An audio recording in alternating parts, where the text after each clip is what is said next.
might say something that's a little bit controversial. I don't believe just because you've got womb and ovaries that you're meant to be a mother. Okay. Please elaborate. Because motherhood Yes. is a thing that you nurture, that you learn. Sounds controversial, I know. Motherhood is something that you cultivate, something that you learn, something that you want. Okay. I know a few mothers, and I've watched them raise their children, and I've said to myself, just a subjective opinion, you probably would have been better off not having children, because you're probably doing them more damage while they're here. That's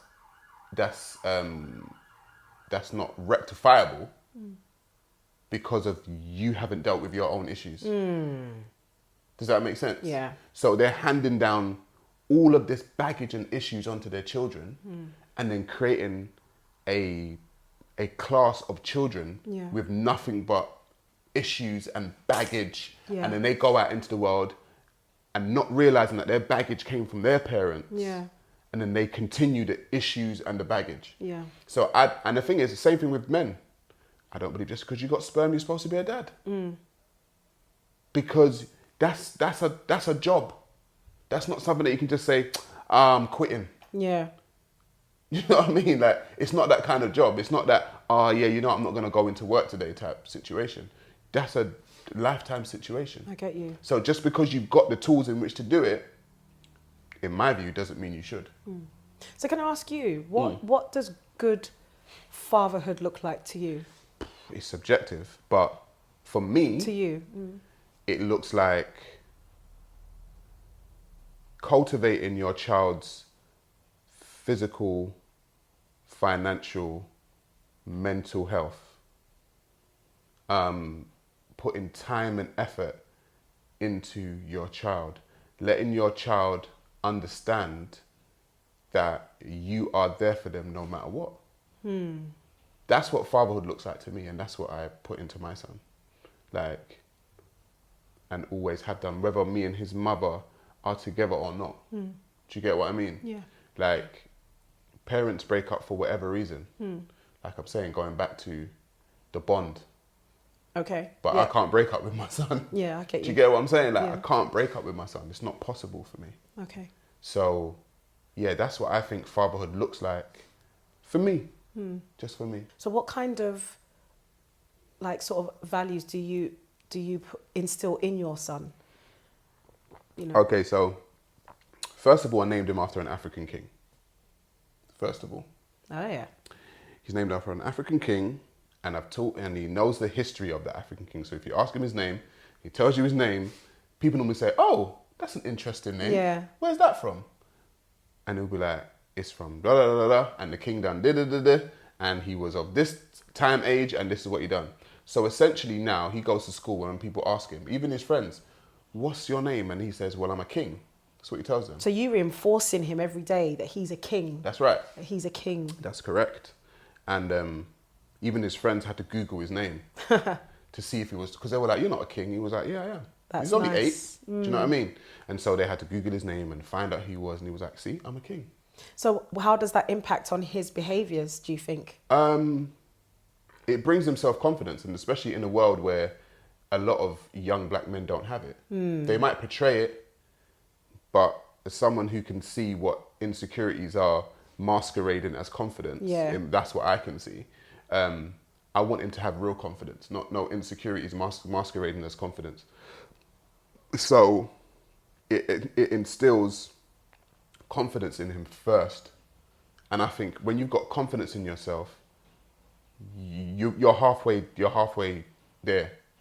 Do you know what I mean? Because once you feel like you can do anything, you'll give yourself that time and effort to get it done. If you think that you can't do it, or sorry to go off, but even he hasn't learned about slavery. And I've purposely That's not deliberate. But he knows the ancient king that he's from, the kingdom that he's from, and he knows the great thing that the kingdom done and the king done in the kingdom. And so his introduction to him being a young black boy is not you were someone's slave. Okay. His historical introduction to being a young black boy is, look, I come from a lineage of kings. Okay. Even though he may not be from that lineage, like, you know, genetically, yeah. but he knows that his name carries weight. And so he knows that this king was black and this king done this. And so I'm actually a firm believer in, when it comes to black history, a black child's introduction to history should never be with slavery. Get you. Ever.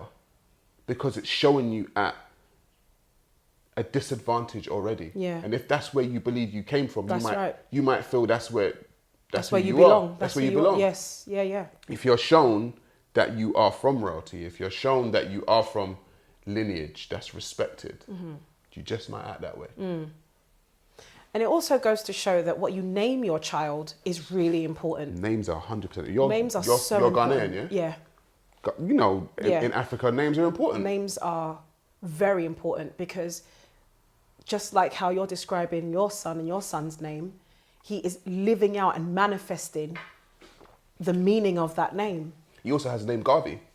And he knows who Marcus Garvey is. Right. Do you know what I mean? So all of that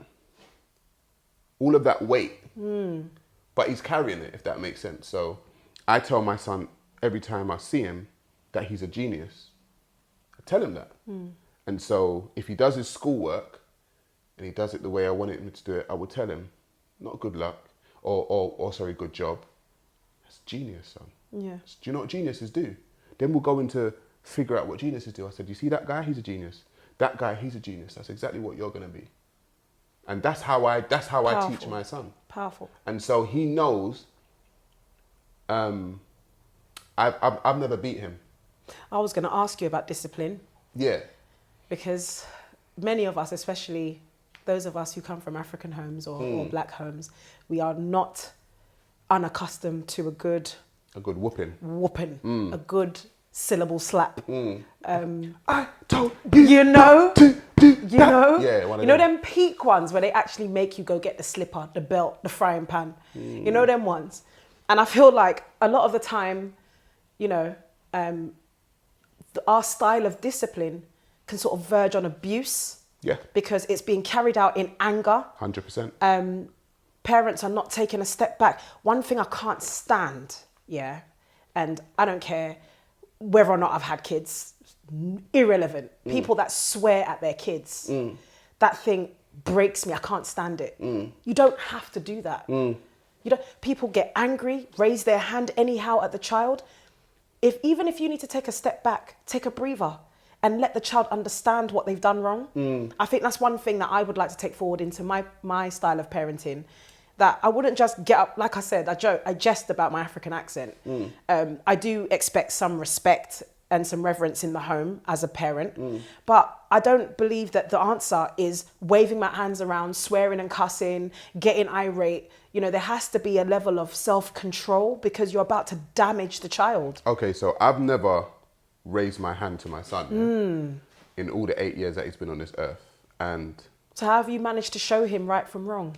Because, okay, so this was my strategy and I thought about it quite early, So as I'm reinforcing his greatness, I'm reinforcing his greatness in him. And he knows how great he is and what I expect of him from his greatness. Anything that falls short of that, he's going to feel like, oh my gosh, I am not living up to my greatness. And I've seen it happen. So I've seen when he doesn't get 10 out of 10 on his spelling test, the energy that will bring to me when he got it, he might have got 9 out of 10. But when he's like, oh, Dad, I got 9 out of 10 though. I'm like, you got 10 out of 10 last time, didn't you, son? He's like, yeah, Dad, I know, but, you know, I didn't do this and didn't do that. I was like, yeah, well, okay, cool. Well, what are we going to do next time? And I can already see the disappointment in him just bringing me the 9 out of 10. Yeah. So I know that him falling short of his greatness is the discipline, if that makes sense. It does. I get you. It reinforces him. Do you know, I'm supposed to be better than this. Yeah. And I've seen it. I've watched it play out in real time with So him. you can give him the, I'm disappointed in you, son. And I that's don't even enough. have to tell him. Okay. I I mean, you can look at him. Yeah. And he just knows. I would just I look could at have him done and this be like, better. What was that? And he'll be like, and I could see it. And I'll be like, that look that he gives me is him knowing that he should have done better. Okay. So I don't need to discipline him. Like, raise my hand to Put your him like hand that. on him. If he does get out of control or something that I've done, you know, you can take things away, etc., etc. There are other ways of disciplining him, but I've never had to raise a hand to him. But when we go back historically, we find that plantation and colonial masters used to go and tell their slaves to go and fetch the whip No. that they were going to go and get beaten with. So this slave done something wrong, and he knows, go and get the whip that I'm going to beat you with. Psychologically, that is Psychologically insane. damaging. That is awful. So you're bringing your pain to this man. Yeah. You're literally bringing your pain to this man. Yeah. That's messing you up psychologically. Yeah. And we don't understand that a lot of the behaviors that we do as black people are handed down colonial enslaved behaviors. We have what they call post-traumatic slave syndrome. A lot of us, we don't understand that we're handing down these behaviors to our children. Yeah. Because if I'm going to quote someone, I'll quote Dr. Joy Leary. Dr. Joy Leary says, after slavery and colonialism, 400 years of psychological abuse, did you go and see a shrink? This is it. A lot of us have not healed from these traumas. You weren't told, oh, you know what, I had the day off, go and see a shrink. You lot got 400 years of trauma to deal with. No. So all of the behaviors which were erratic, which were negative, which impacted us, we just handed down to our children. There were coping mechanisms, a lot of them. Yeah. And a lot of this inter-tribalism, you know, we Africans, we don't like the Jamaicans. We don't trust Nigerians. We Ghanaians, we don't talk to Nigerians. All of that kind of nonsense that means that we're not one. We're not coming together. You know, I feel like actually a solid family unit, starting at the home first, building that up first, like how you're showing your son how important he is, how valuable he is. A lot of that stuff at the granular level will go on and have ripple effects in the community. It has to. And so it's really important that parents, in whatever circumstance they find themselves, are educating themselves, developing themselves, healing from whatever traumas that they've experienced personally, so that they can pass on good values to their children. It's not easy though. It's not. It means you have to confront a lot of uncomfortable things. Listen. It means you have to have a lot of difficult conversations. But if you value your lineage and if you value your child, then you owe it to them to have those conversations with yourself. Listen, a lot of us don't even like the person in the mirror. This is what I mean. A lot of us don't even like the person looking back at us in the mirror. A lot of us haven't confronted all the demons that we went through, like you were talking about my dad. I had to confront that demon and say, you know what? Nah, it's not. Yeah. There's people that have been through that are in their 60s still going through that same hurt because they haven't confronted it, dealt with it and moved on from it. Yeah. And they've handed down that same kind of trauma to their children. So I hear you, but it's a process. It is a process.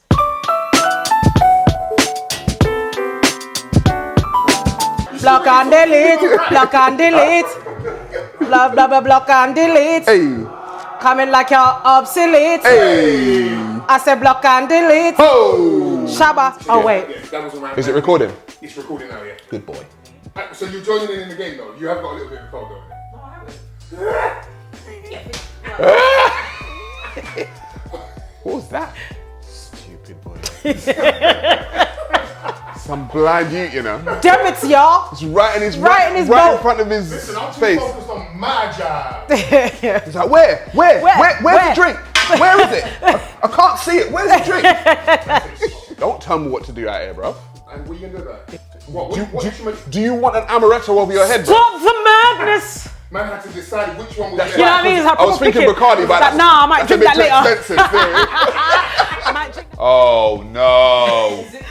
The end of the world is nigh.